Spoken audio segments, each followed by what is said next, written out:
Hi guys, I am trying to make this video and I hope it's going to work this time. I am going to make you a recipe from my Living on a Dime cookbook. It is called Dining on a Dime, but you can get it at livingonadime.com. Definitely check them out. A lot of good recipes on that site, and you can find out where to buy this book yourself. This recipe is called honey baked chicken.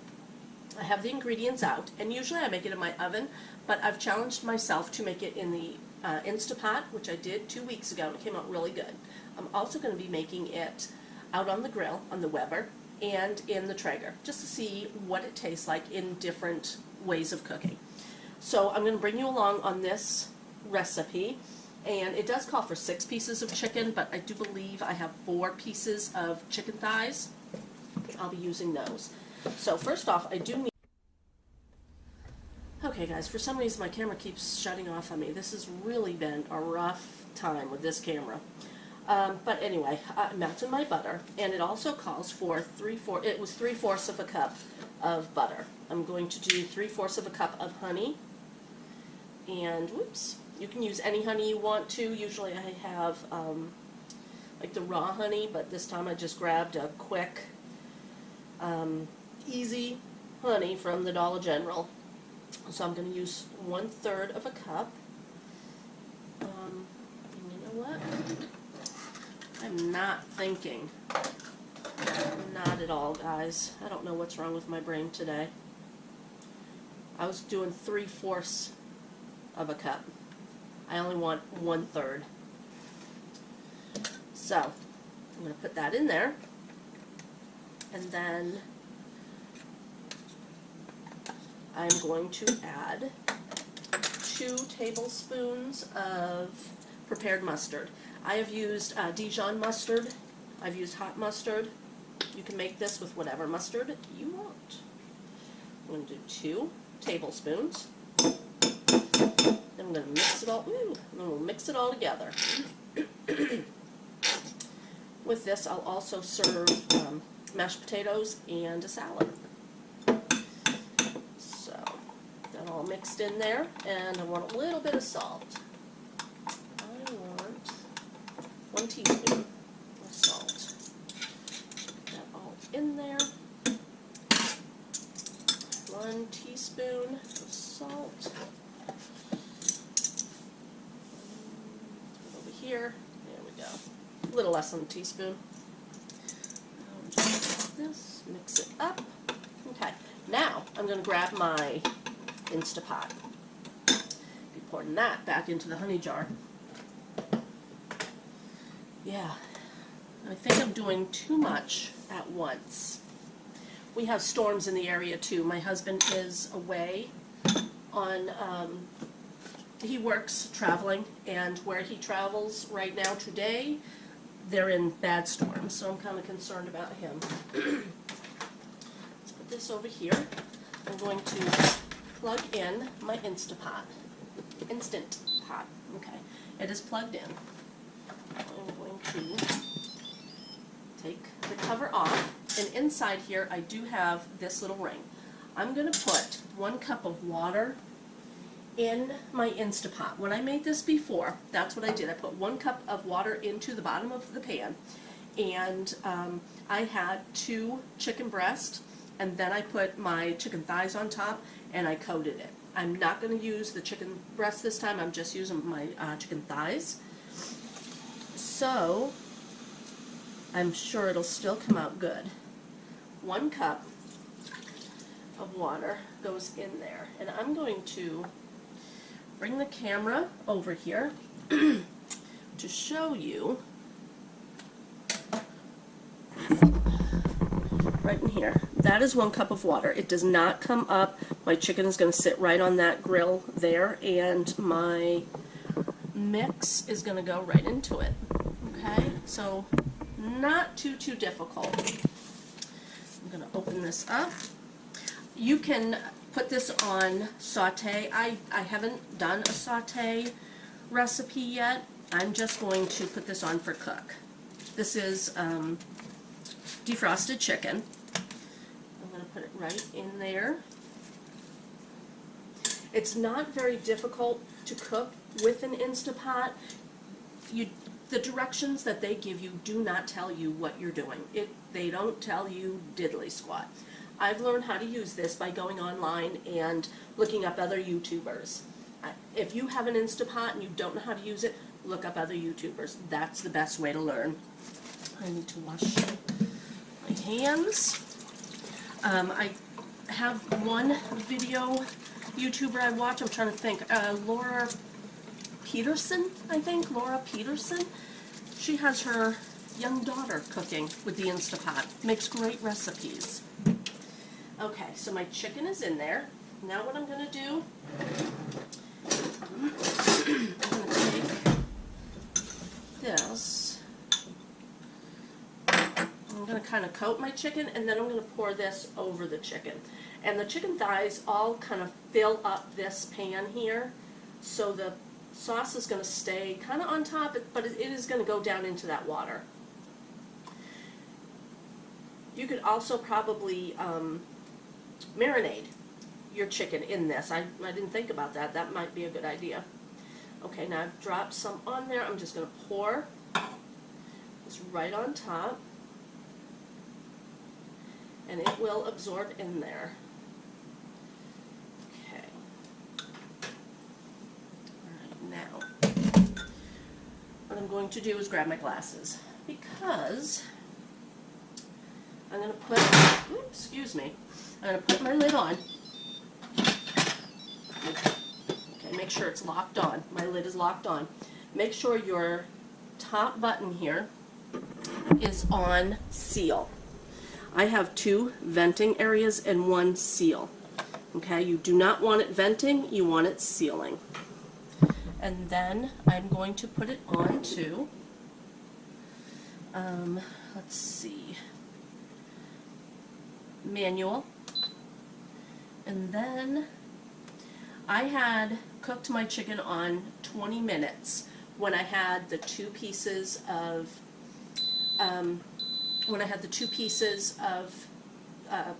chicken breast in there as well. I'm going to keep it at 20 minutes. It's not going to overcook. I feel I want my chicken to cook thoroughly, so I'm going to leave it there. Now it says on. It is going to come to pressure, and then this is going to start counting down. I'll see the 20 minutes, and it'll start counting down from 20. So when you're cooking with an Instapot, you are not cooking for just 20 minutes. You're cooking for, this is going to come up to pressure, and I'm going to walk away, and I'm going to go, I'm getting ready to paint the back bedroom, so I'm washing walls and stuff. I'm going to go do that. This is going to come up to pressure, and then it's going to start counting down. And when it's done, it will tell me that it's done. I can't remember exactly what it says, but I'll bring you back and I'll show you. It really does work. It vents a little bit of steam comes out. It's not a big deal. These are safe. They don't explode.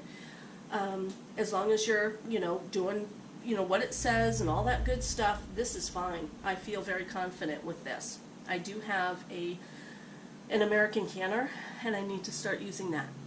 And that one makes me a little nervous, but I shouldn't be nervous because it has so many safety features. It's not like our grandmas, when they had their pressure cookers. So I'm going to let this go, and I'll let you go, and I'll bring you back in just a bit. Okay guys, I thought I'd show you. It is starting to steam here. It's been about 5 minutes, and I wished I thought to look at the clock, but I didn't. It's been about 5 minutes, and it's starting to steam, and it'll end up stopping, and the button will kind of get sucked down, and that's its seal. I think you can hear it.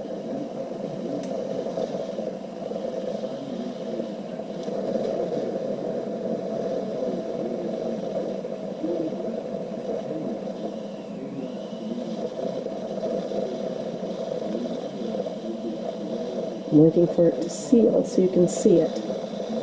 And why make this video? Because there's a lot of people who don't know how to use these, and the directions that they give you stink.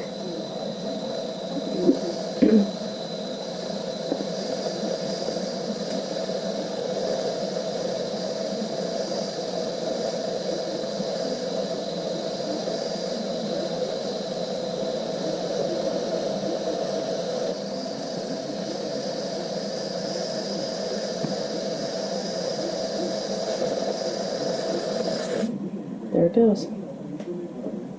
Okay, it is sealed now, and I'm thinking this is going to change and come on to start counting down the minutes.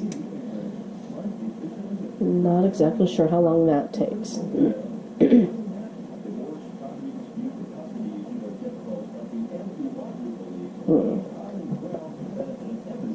Well, I don't want to keep the camera going forever.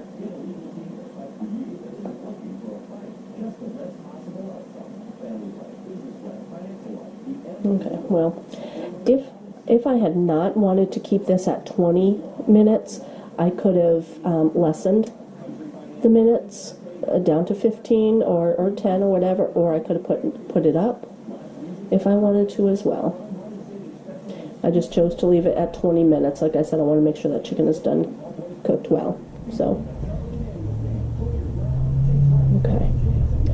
I will bring you back at some point. Okay guys, we have 1 minute left, less than 1 minute, but I thought I'd bring you back to show you what's going to happen when this changes. And it will say, I think, LO, and then it will slowly start counting down and releasing the steam on its own if you want to, or you can release it yourself, and that's what I did last time. I released it myself. There you go. And then it just starts counting down as well. So right now I could shut it off if I want to, because it's done. And it took, I'm trying to think, probably about 30 minutes. Which, when you really think about it, that's how long it does take in the oven. You know, so some things are going to cook faster and some things aren't. I can actually cook frozen chicken in this, and it will take approximately maybe 40 minutes. I think the last time when I did have the frozen chicken in the pot, I did make a video. I believe I put it on for 30 minutes, and it cooked pretty darn good. So about 40 or 50 when it's frozen. Okay, there it goes. Just so now it's counting down the steam. I am going to open this up and let the steam out.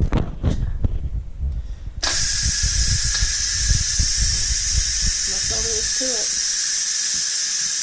It's letting it steam out. It's on keep warm. I'm going to cancel it. Now off. The steam is coming out.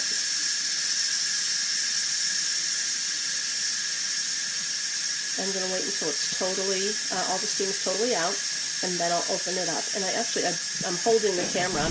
It's not on its stand, so I'm going to have to put it on its stand, and then I'll bring you back. I'm almost afraid to shut the camera off because I don't know if this is going to, if I'm going to be able to make all of the videos or not. So let's just keep it on, and I'll show you. This might be the only video I make, I don't know. It's not super hot right now.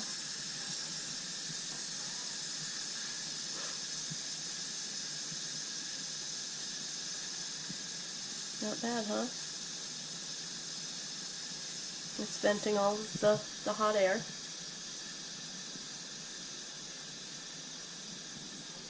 The machine is hot a little bit, so you need to be careful of that.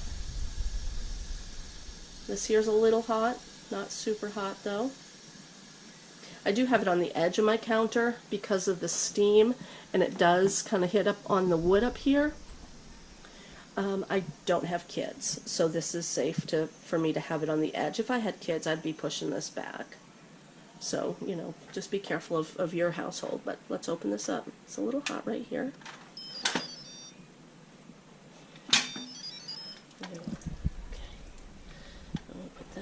There. Okay, and there is our chicken. I'm gonna grab my little basting brush. And of course, when the chicken cooks, it draws out a lot of juice. So there's a lot more juice in here, a lot more liquid than what there was. Now this is not a crunchy crust, which when you cook it in the oven it is. If you want that crunchy crust, you'll have to do it in the oven. I don't know if you sear this beforehand or if you saute it, if it would stay crunchy. I'm not sure about that, and I wouldn't think so because it is a liquid, you know, cooking kind of a method.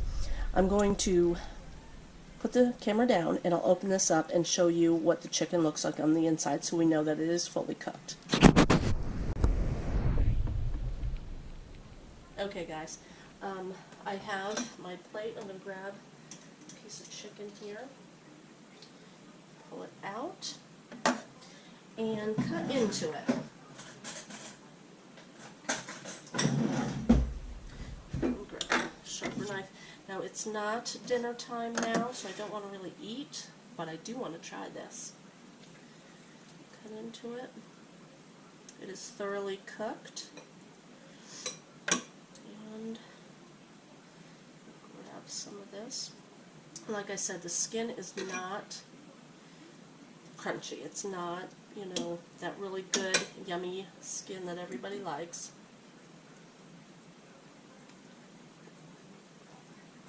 That is good, but the honey baked type taste, it's not there the way it was in my last batch, and I'm disappointed in that. Let me grab a spoon. I want to see what the gravy's going to taste like. There's a bunch of gravy down here. Like I said, there was a cup of water. This is where I might need to doctor this up. Because there is a cup of water in there, I might need to maybe double the recipe. Let me taste this. Last time I had more chicken in there. That does it. Adding a little bit of that gravy, where's my towel? Adding a little bit of the gravy really does make that taste delicious. There's plenty of gravy in here. So for dinner tonight, I can also broil the top of the chicken. We're going to heat it up anyway, so, you know, it's summertime. Do I really want to put the broiler on? We do have a toaster oven, so I might put it in the toaster oven and heat it up and then, you know, put the broil on the top of it and crunch up that skin, because I do love the skin, even though it's not healthy for you. But this is a quick, easy way to make this recipe, honey baked chicken, on page 202 in Dining on a Dime. Guys, definitely check it out and keep watching my videos. I'm hoping to, like I said, get videos of cooking this recipe in a couple of different other areas, outside, on a grill, in a smoker, and I'll bring you along on that if I can figure out how to edit. So guys, thanks for watching.